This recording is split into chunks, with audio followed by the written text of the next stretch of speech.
His single father, an empty road, a young woman left to die on a stormy night. What Marco Ferrini discovered that October evening was not just an act of cruelty. It was a calculated plan to commit the perfect crime, a plan that would have worked if he hadn't taken the wrong turn. This is the story of how a single decision, stopping instead of driving on, changed 3 lives forever. If you love stories in which one moment of courage transforms everything, subscribe to the channel now and turn on the bell. Every week, you'll find stories like this. The rain was falling in violent bursts, the kind that makes you question every decision that brought you there. Marco Ferrini gripped the steering wheel, while the windshield wipers worked at full speed, the headlights barely managing to cut through the downpour. That was not the road he was supposed to be taking. Roadwork on State Highway 41 had diverted him there, onto this forgotten stretch of asphalt that cut between abandoned fields and towns time had left behind. He was already late. He was already calculating how to explain to his daughter Chiara, 12 years old, why he had missed picking her up from piano practice yet again. Then he saw her. At first he thought it was an effect of the rain, a shape on the side of the road that did not seem to belong to that place. But as the headlights sliced through the storm, his breath caught in his throat. A wheelchair, and someone was sitting in it. Marco slowed down even more, and pulled over. The figure did not move. She remained still, bent forward while the rain pounded down on her mercilessly. He got out of the car with the engine still running, his feet sinking into the puddles along the roadside. As he approached, he heard the sound through the noise of the storm. Sobs. Deep, broken sobs, the kind that cut through even the loudest noise. "Miss, can you hear me?" When she lifted her head, Marco felt his heart break. She could not have been more than 23, 24. Blonde hair plastered to her face, hazel eyes wide in a mixture of terror and disbelief, as if she could not believe someone had actually stopped. "Please," she said, her voice barely a whisper, trembling from the cold and from something deeper. "Please don't leave me here." "I'm not going anywhere," Marco said, and he meant it. "What's your name? What happened?" "Alessia. My name is Alessia Romani." She was shivering so violently she could barely form the words. "They left me there. They left me." Anger shot through Marco like a flame, quick, immediate. "Who left you?" But Alessia only barely shook her head, fresh tears mixing with the rain on her cheeks. Marco did not waste time with more questions. He lifted her out of the wheelchair. She weighed almost nothing, like a bird, and carried her to his SUV. She did not protest, only clutched at his jacket with trembling fingers while he settled her into the back seat. He went back for the wheelchair, folded it with awkward hands, and shoved it into the trunk. Inside the car, with the heat turned all the way up and the rain finally shut out, Alessia wrapped herself around the thermos of coffee Marco had offered her. He watched her bring it to her lips, her body still trembling despite the blanket he had found in the trunk. "We need to take you to the hospital," Marco said, already reaching for his phone. "No." The force of her answer made him freeze. "Please, no hospital. They would find me there. They would finish what they started." Marco turned in his seat to look at her face. "Who would find you, Alessia?" Her eyes met his, and in those eyes Marco saw something that made his blood run cold. Pure fear, absolute fear, the kind that cannot be faked. "My stepmother, my stepbrother. They were the ones. They left me there to die." The words hung in the air between them, so absurd that for a moment Marco wondered if he had heard correctly. But her expression told him everything he needed to know. She was telling the truth. He made a decision that later would seem either incredibly naive or inspired. "All right, no hospital, but you need to warm up and tell me everything." Marco got back on the road, his mind already rearranging the evening. Chiara's piano teacher lived 2 blocks from their house. He would call, explain that he was late, ask her to drive Chiara home. Mrs. Carmelina, his retired next-door neighbor and former nurse, would be home. Someone he trusted. As he drove, Alessia spoke in pieces, her voice growing stronger as warmth returned to her body. I was out there for 4 hours, she said, staring at her hands. 4 hours in the rain. I screamed until I couldn't anymore. I really thought it was the end. That I was going to die there and no one would ever know what they'd done. How did you end up on that road? Marco asked, keeping his voice calm even while anger boiled underneath. Alessia laughed, but it was a broken, shattered sound. They told me we were going on a family trip to grieve together. We were supposed to head toward a spa resort in the mountains, but they kept taking roads I didn't recognize. And then we were there, on that empty road, and Ricardo, my stepbrother, said he had to check the engine. She stopped, her breathing catching. Francesca, my stepmother, suggested I get some air. She said the view was beautiful from that spot. They helped me into the wheelchair, positioned me just right, and then they got back into the car. Marco's knuckles turned white on the steering wheel, and they drove away, Alessia said, her voice breaking. Ricardo looked at me once, right in the eyes. I called out to him, thinking maybe they had forgotten me. Maybe it was a mistake. But he kept staring at me for a second, and then they left. A pause. I watched their taillights disappear into the dark, and in that moment I knew they were really leaving me there to die. How long has your father been dead? Marco asked softly. Alessia's head snapped toward him. How do you...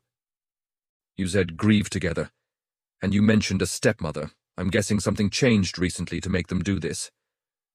For a moment Alessia just stared at him, then she nodded slowly. 3 weeks ago, Dad had a massive stroke. He was gone before the ambulance got there. I'm sorry, Marco said, and he meant it. He knew that particular kind of pain. His wife had died 4 years earlier from complications during what was supposed to have been a routine surgery. One day she was laughing at breakfast, saying goodbye to Chiara before school. The next day she was gone. Thank you, Alessia whispered. He was everything to me, especially after my accident. Your accident? Horseback riding. I was 15.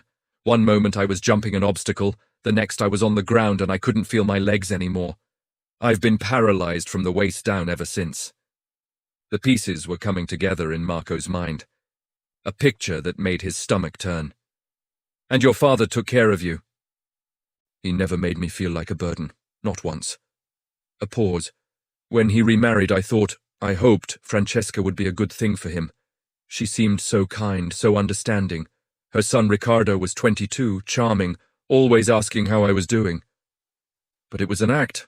I didn't see it right away. The subtle comments only came when Dad wasn't around.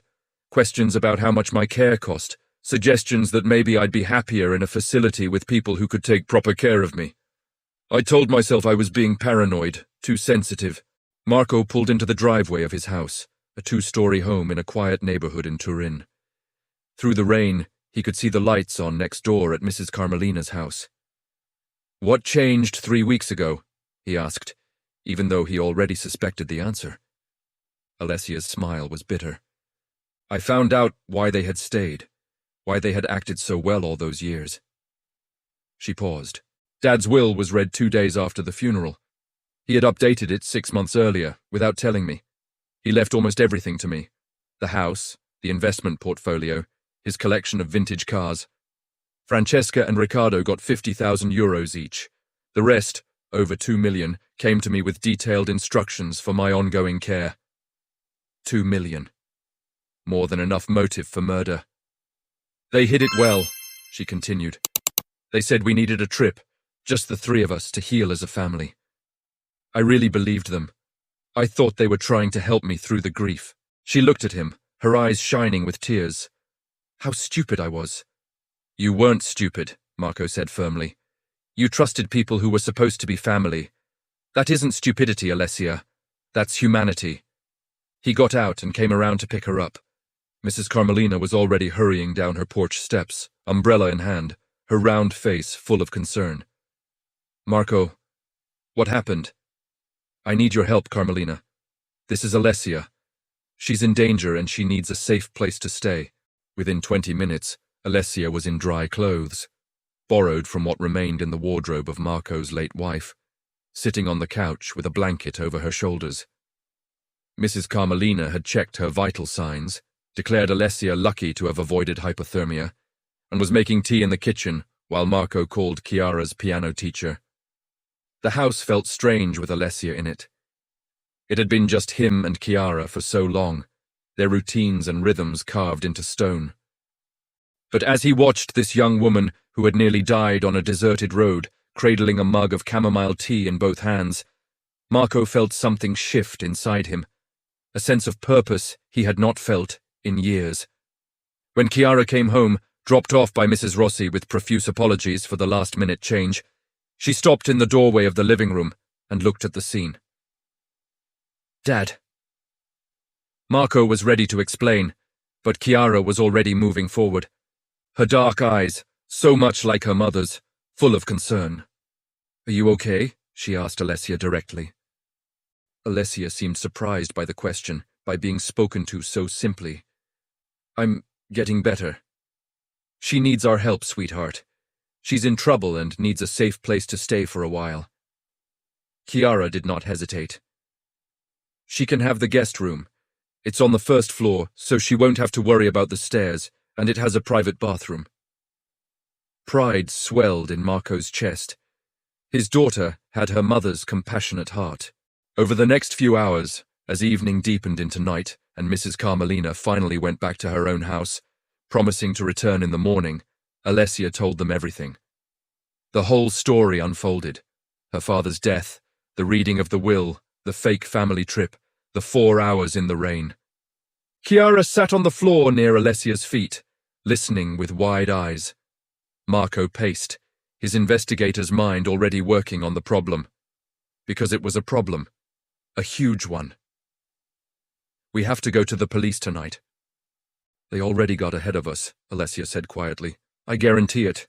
They've already reported me missing. They'll say I disappeared at a rest stop, that they searched frantically. They're smart, Marco. They planned all of this." She was right, and Marco knew it, but he knew something else too.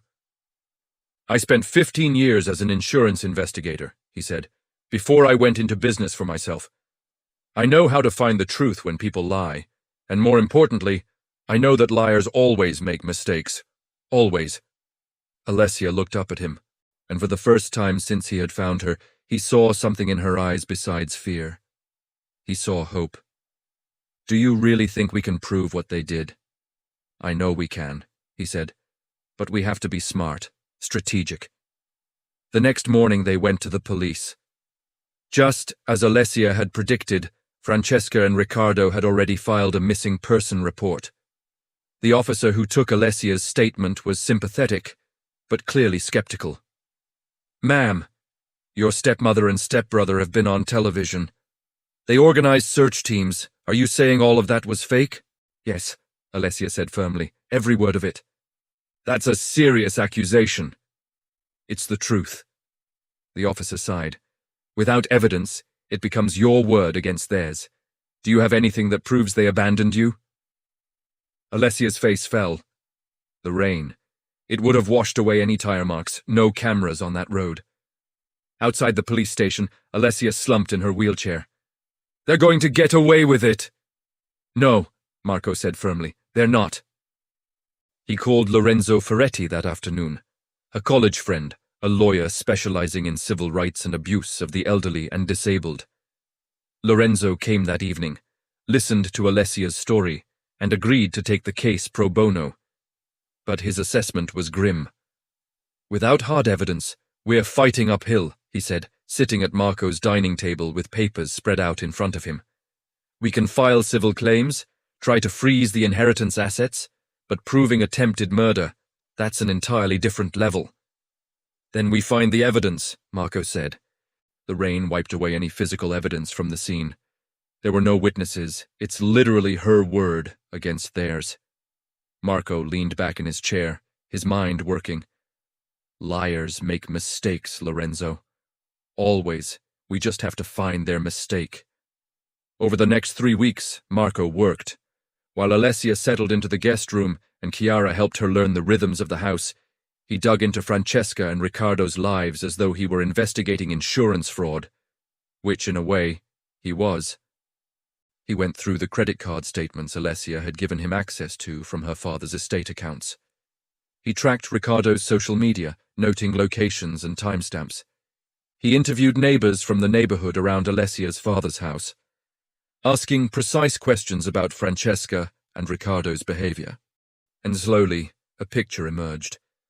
A picture of two people who had waited, who had played their roles perfectly while Matteo Romani was alive, but whose mask had slipped the moment he died. One neighbor remembered Francesca complaining loudly about how much that girl cost just days after the funeral. A nurse at the hospital where Matteo had suffered the stroke remembered Ricardo asking about the cheapest care facilities in the region while his stepfather was literally dying in the next room. But it was the credit card statement that gave him the breakthrough. He was sitting at the kitchen table at 2 a.m, his eyes burning from staring at Excel sheets too long, when he saw it. A charge on Ricardo's credit card from a gas station on Provincial Road 14, the road where he had found Alessia. The timestamp made his heart start racing, 3:47 p.m. on the day Alessia had been abandoned. According to the missing person report, Francesca and Ricardo claimed they had been searching for Alessia at a highway rest stop, 45 kilometers away, at exactly that time. Marco immediately looked up information on the gas station. It was called Rossi's gas station, a tiny place that had somehow survived despite being in the middle of nowhere. He called the next morning, pretending to be an insurance consultant investigating a claim. "Do you have security cameras?" "Sure do," said the owner, a man named Giancarlo Rossi. "Had them installed after a robbery 3 years ago." "How long do you keep the footage?" "The system backs up to the cloud. I keep it for 90 days in case of disputes." Marco's pulse quickened. "I need the footage from October 12th, around 3:45 p.m. "You'll need a court order for that." "You'll have one." Lorenzo filed the motion the next day. The order was granted within a week, and when Marco finally saw the footage, sitting in Lorenzo's office with Alicia beside him, satisfaction surged through him like electricity. There, in grainy but clear footage, was Ricardo's black sedan pulling up to pump number 3. The timestamp read 3:47 p.m. Ricardo got out and filled the tank. Then at 3:52, Francesca came out of the passenger side to go inside and pay. Their faces were clearly visible. "They were there," Alessia whispered. 2 kilometers from where they left me, right when they were saying they were on the other side of the highway looking for me." "They weren't just there," Marco said, pointing at the screen. "Look at the direction they came from." The angle of the camera showed the road. Ricardo's car was coming from the south, from the direction of Provincial Road 14, where Alessia had been abandoned, and heading north, away from it. They were not searching for her. They were leaving her behind. Lorenzo leaned back with a slow smile on his face. "This is what we needed." The arrests happened on a Wednesday morning, 6 weeks after Marco had found Alessia in the rain. Francesca was taken into custody during a yoga class. Ricardo was arrested in his apartment, still in his pajamas. The charges were devastating: attempted murder, abuse of a disabled person, fraud, conspiracy, and other crimes Lorenzo had meticulously documented. Their lawyers were expensive, smooth, and confident. At the preliminary hearing, they painted Alessia as mentally unstable, suggested she had orchestrated her own disappearance for attention, implied she was trying to keep the entire inheritance for herself. But Marco had been working in the weeks leading up to trial. He had gathered every piece of evidence, every witness statement, every contradiction in Francesca and Ricardo's story. The trial lasted 2 weeks. The courtroom was packed. Alessia sat at the plaintiff's table with Lorenzo, her wheelchair positioned beside him. Marco sat in the front row, with Chiara next to him whenever school allowed. Mrs. Carmelina came every day, her Neapolitan accent growing thicker with outrage as the evidence piled up. Francesca's attorney went first, painting a picture of a loving stepmother devastated by her stepdaughter's disappearance. But Lorenzo was ready. "Mrs. Bellini," he said during cross-examination, his voice calm and measured. "Can you explain why your son's credit card shows a charge at Rossi's gas station on Provincial Road 14 at 3:47 p.m. on October 12th, when you claimed you were searching for Alessia at a rest stop 45 kilometers farther north?" Francesca's face went pale. We We must have stopped there earlier. The missing person report you filed says Alessia disappeared at 2:30 p.m. The gas station footage shows your arrival at 3:47 coming from the direction of Provincial Road 14, where Alessia was found. Can you explain that? We were confused about the timeline of events. Confused enough to be in two places at once, the courtroom murmured. Ricardo's testimony was worse. At first he was arrogant, confident in his lies. But when Lorenzo played the security footage, Ricardo pumping gas, Francesca going inside to pay, both of them driving away from where Alessia had been abandoned, his confidence collapsed. That doesn't prove anything. It proves you lied about your location. It proves you were exactly where Alessia says you were. And it proves you were driving away from the scene, not toward it. The neighbor testified about Francesca's cruel comments. The nurse testified about Ricardo's heartless questions. Other neighbors came forward with stories of coldness, of barely hidden resentment whenever Matteo's care for Alessia was mentioned. And then Alessia took the witness stand. She was calm, clear, devastating in her testimony. She described the family trip, the growing unease as they drove on unfamiliar roads, the moment of realization when she understood what was happening. Ricardo looked at me, she said, her voice steady, even as tears ran down her face. Straight in the eyes! I called out to him, begged him not to leave me, and he stared at me for 1 second, then turned away and left. How long were you alone before Mr. Farini found you? Lorenzo asked gently. 4 hours. And in those 4 hours under the rain, what were you thinking? I was thinking about my father, about how much I missed him. I was thinking that I was going to die in the same storm that would wash away every trace of what they had done. I was thinking about how perfect their plan was. A pause. She wiped her eyes. And then headlights appeared in the fog, and I thought I was hallucinating, that my mind was giving me false hope in my final moments. But the car stopped. And Marco Farini saved my life. The jury was silent. Many of its members were crying. The jury deliberated for 3 hours, guilty on all counts. The sentencing came a week later, 12 years each, in separate facilities, with compensation awarded to Alessia for emotional damages.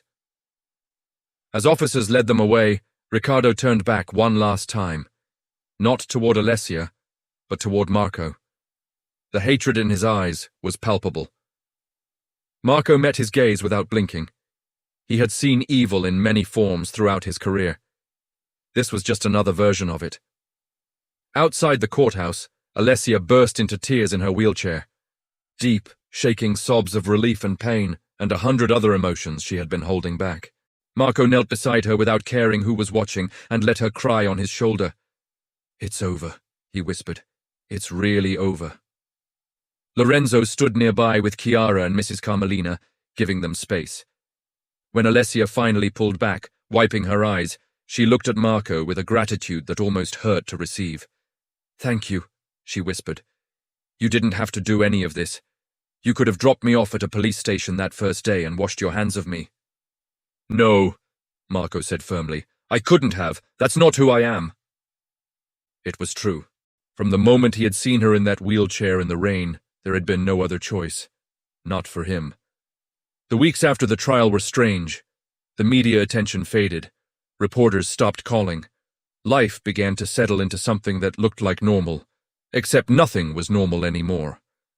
Alessia used part of the inheritance to make Marco's house fully accessible. Ramps, wider doors, a modified bathroom. She insisted on contributing to household expenses, despite Marco's protests. You gave me my life back, she said whenever he argued. This is the least I can do. But it was not about the money or the renovations. It was about belonging. Chiara and Alessia had bonded during those weeks of investigation and trial preparation. Alessia helped with homework, taught Chiara watercolor painting from her wheelchair, listened to her piano practice for hours without ever complaining. She's like a mum, Chiara said to Marco one evening, but not instead of mum. Does that make sense? It did. Marco's late wife, Sara, would have loved Alessia. She had the same quiet strength, the same refusal to let circumstances define her. And somewhere in the daily rhythms of breakfasts and homework and painting lessons and shared dinners, something shifted between Marco and Alessia. It began small. The way Alessia laughed at his terrible jokes, the way Marco found himself making her coffee exactly the way she liked it, without asking. The way their conversations stretched into the late hours after Chiara went to bed, talking about everything and nothing. Mrs. Carmelina noticed, of course. She brought over her southern Italian cakes and gave Marco meaningful looks that made him feel like a teenager. "That girl is good for you," Mrs. Carmelina said one afternoon, her accent thickening with certainty. "You smile again. I haven't seen you smile like that since Sarah was alive." Marco wanted to protest, to say it wasn't like that, but he couldn't, because it was becoming exactly that. 3 months after the trial, on a cold January evening, Alessia was in the kitchen making hot chocolate when Marco returned from a consulting job. She had been living with them for 6 months now, and the house felt empty when she wasn't there. "How was the audit?" she asked without lifting her eyes from the saucepan. "Boring as usual. I found the discrepancy, though. As always." In her voice there was a casual, comfortable affection, as if they had been doing this for years instead of months. Marco sat at the kitchen table, watching her move around the room with practiced ease. "Alessia, can I ask you something?" "Always." "Are you happy here?" Now she looked up, surprise flashing across her face. "Of course. Why are you asking?" "Because now you have choices, the inheritance, your father's house. You could go anywhere, do anything." Understanding lit up her hazel eyes. "Are you trying to get rid of me, Marco Ferrini?" "No." The word came out stronger than he intended. "No, that's not it. I just want to be sure you're staying because you want to, not because you feel obligated." Alessia set down the spoon and rolled over to him in her wheelchair. "I'm staying because this is the first place that has felt like home since my father died. I'm staying because Chiara makes me laugh and Mrs. Carmelina feeds me too much."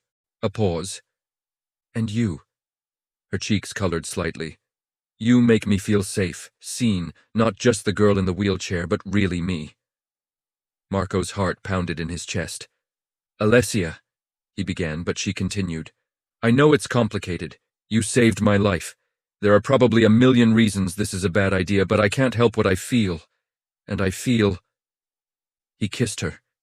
It wasn't planned. It wasn't thought through.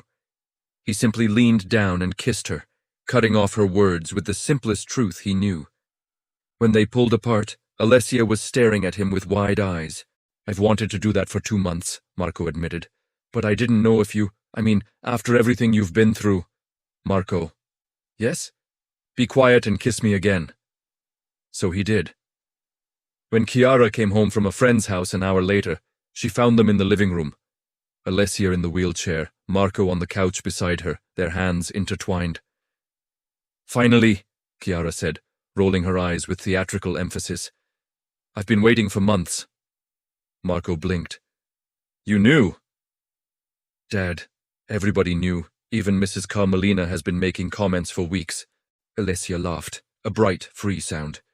"Your daughter is very observant." "She gets that from her mother," Marco said. And for the first time in 4 years, saying it didn't hurt, it was simply true. Chiara came over and hugged them both. "Does this mean Alessia stays forever?" Marco looked at Alessia, a question in his eyes.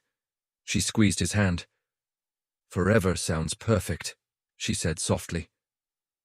The months that followed were the happiest Marco could remember since Sarah's death. Not the same as before. It couldn't be, and it shouldn't be. It was different, new, built on survival and trust and that strange chemistry that happens when 2 wounded people find a way to fit their broken pieces together. They went slowly. Marco was in no rush, and Alessia had learned the hardest way possible that people could hide who they really were. But every day brought new confirmation that this was real, that it was right. Alessia started a non-profit to help other disabled people who had been exploited by family members.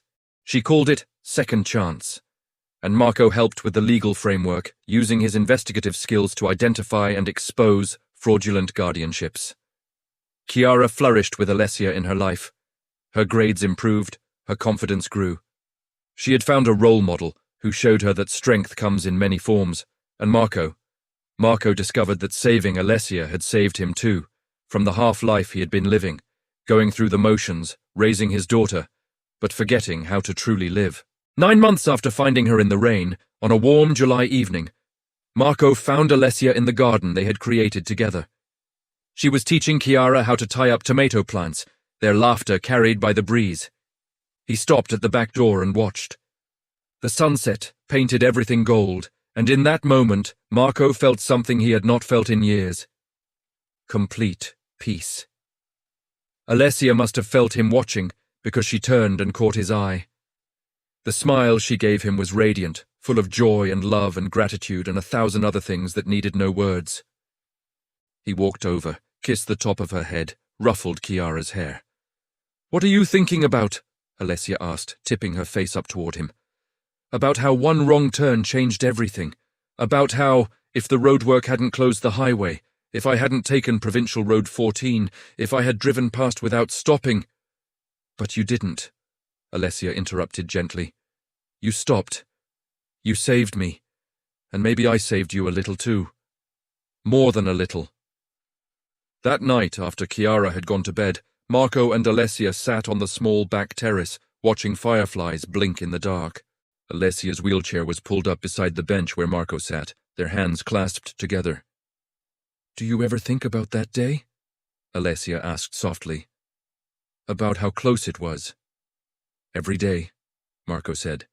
"And every day I'm grateful I was there, that I found you." "What do you think would have happened if you hadn't been?" Marco squeezed her hand. "I don't let myself think about it." "Sometimes I wake up," Alessia said, "and for a second I'm back there in the rain, alone. And then I remember I'm here, that I'm safe, that I'm loved, and it feels like a miracle." "You are," Marco said firmly. "Loved by Chiara, by Mrs. Carmelina, by me." Alessia turned to look at him, her eyes shining in the porch light. "I love you too. I know we haven't said it yet, but it's true. I love you, Marco Ferrini. I love you, Alessia Romani. From the first moment I saw you there in the rain, something in me recognized something in you. Like we were meant to find each other.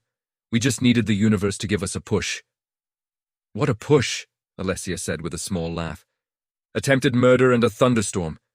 Not how I would have planned it," Marco agreed, "but I'll take it." They sat in comfortable silence for a while, listening to the sounds of the night. "Alessia," Marco said suddenly, his heart pounding. He had been carrying the ring in his pocket for 2 weeks, waiting for the right moment. "There's something I want to ask you." She turned toward him, curiosity in her eyes.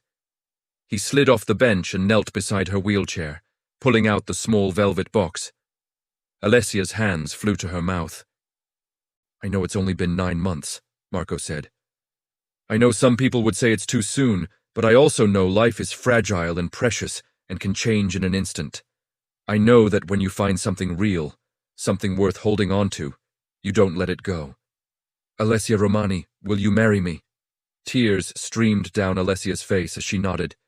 "Yes, yes, absolutely yes." Marco slipped the ring onto her finger, a simple band with a small diamond that had belonged to his grandmother. When he stood to kiss her, she pulled him closer, and they stayed like that for a long moment. Two people who had found each other in the most unlikely way. From inside the house, they heard a shout. Chiara appeared at the window, pressing her face against the glass with the biggest smile Marco had ever seen. "She was spying on you," Alessia laughed through her tears. "Of course," Marco said. "I asked her permission first. She's been keeping the secret for a week. She's been unbearable." Chiara burst out through the back door. "Can I be the maid of honor? Please tell me I can be the maid of honor." "Of course you can," Alessia said, opening her arms. Chiara hugged them both, and there on the terrace with his daughter and his future wife, Marco felt his heart overflowing.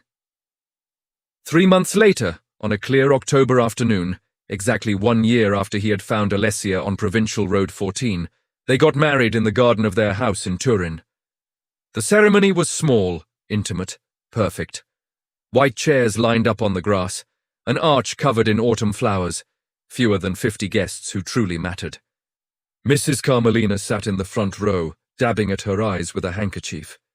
Lorenzo stood beside Marco as best man, smiling as though he had personally orchestrated the whole thing. And Chiara, in a burgundy dress that matched the autumn leaves, stood beside Alessia as maid of honor, her hands trembling as she held the bouquet. Alessia wore ivory, a simple dress she had chosen specifically because she could wear it while seated in her wheelchair. Her blonde hair was pinned up with tiny white flowers woven into it, and when Marco saw her coming down the improvised aisle, pushed by Mrs. Carmelina, radiant, his breath caught. She was beautiful. Marco and Alessia had written their own vows. When it was his turn, Marco took Alessia's hands in his voice steady despite the emotion threatening to overwhelm him. Alessia, 1 year ago I found you on the worst day of your life, but you gave me the best days of mine. You showed me that healing does not mean forgetting the past. It means building something new with someone brave enough to try again. You have loved my daughter as if she were your own. You have filled our home with laughter and hope. And you have reminded me that sometimes the greatest act of courage is simply letting yourself be loved. I promise to protect you, to love you, to be worthy of the gift you give me every single day. There was not a dry eye anywhere in the garden. Alessia's voice trembled when she began her vows, but it was full of conviction. Marco, you stopped when everyone else would have kept driving. You saw me, truly saw me. Not as a burden or a charity case, but as a person worth saving. You fought for me when I had stopped fighting for myself. You gave me a home, a family, a future I didn't think I had. I promised to love you fiercely, to support your dreams, to be the partner you deserve. And I promise never to forget that love is not in grand gestures. It is in showing up every day, even in the rain. When the officiant declared them husband and wife, and Marco leaned down to kiss his bride, the small crowd erupted in warm applause. Chiara cheered louder than anyone, tossing flower petals into the air with joyful abandon. The reception was held right there in the garden, under fairy lights that glittered like stars. Mrs. Carmelina had prepared enough pastries to feed an army. Lorenzo gave a toast that made everyone laugh and cry at the same time, telling the story of how Marco had called him panicked over a legal nightmare that turned into the most beautiful love story he had ever witnessed. But the moment everyone would remember was when Chiara stood up, tapping her glass for attention. At 13 now, she had grown taller, more confident, her dark hair styled like Alessia's. I just want to say one thing, she began, her voice clear. A year ago, my dad brought home a stranger who needed help. And I got a second mom who chose to be here, chose to love us, chose our family. Alessia, you taught me that strength isn't about what your body can do. It's about what your heart is brave enough to feel. Thank you for loving my dad. Thank you for loving me. And thank you for showing me what it means to never give up, even when the world gives you every reason to. Alessia was crying openly now, reaching out a hand to Chiara. Come here, sweetheart. Chiara knelt beside the wheelchair, and Alessia hugged her tight, whispering something that made Chiara nod and smile through her tears. As the sun went down and the celebration continued, Marco and Alessia found a quiet moment together near the flower arch. He stood behind her wheelchair, his hands resting on her shoulders, both of them watching their guests, their family. Happy? He asked softly. Beyond words, Alessia answered, tilting her head back to look at him. A year ago I thought my life was over. Now I can't imagine it being anything but this. Neither can I, Marco said, bending down to kiss her forehead. That stretch of Provincial Road 14 is still there, winding through abandoned fields and forgotten towns. The rain still falls there, washing away old traces and old sins. But in one house in Turin, there is only sunlight and laughter and the quiet strength of people who learned the hard way that love is not about what you are born into. It is about what you choose to build. Marco had stopped on that road trying to help someone in need. He had found someone to save, but by saving her, he found something else entirely, a reason to believe in second chances. For Alessia, for Chiara, for himself. Sometimes the greatest rescues do not just save one life. They create a future worth living. And in that future, in that house full of love and hope and possibility, 3 people who had lost so much found everything that truly mattered. They found each other. And that made all the difference. If this story touched your heart, reminded you that kindness can change everything, and showed you that the families we choose are just as real as the ones we are born into, subscribe to the channel. Every week we bring stories that prove love, courage and compassion can triumph even in the darkest storms. Turn on the bell and tell me in the comments, would you have stopped on that road?